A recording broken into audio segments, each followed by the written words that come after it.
কিছু দরকারি কথা। সমীর চ্যাটার্জি।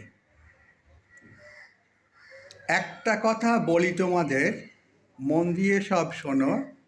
ভোরবেলায় বিছানা ছাড়তে দেরি করো না কখনো।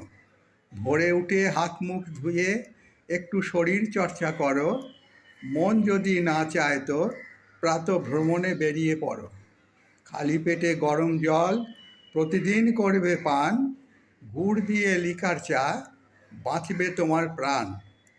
জল খাবার হালকা খাও, খেও না চপ সিঙাড়া চাও।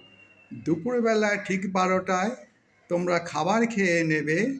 তরি তরকারি যাই খাও, তেল মশলা কম খাবে। বিকেল হলে বেরিয়ে পড়ো, করো একটু ঘোরাঘুরি।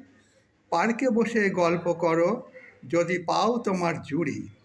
সন্ধ্যা হলে ঘরে ফিরে সামান্য টিফিন করো। সময় যদি না কাটে তো গল্পের বই পড়ো। সারাদিন পর্যাপ্ত জল অবশ্যই করবে পান। রাত 9টায় খাবার খেয়ে শুয়ে পড়ো টান টান।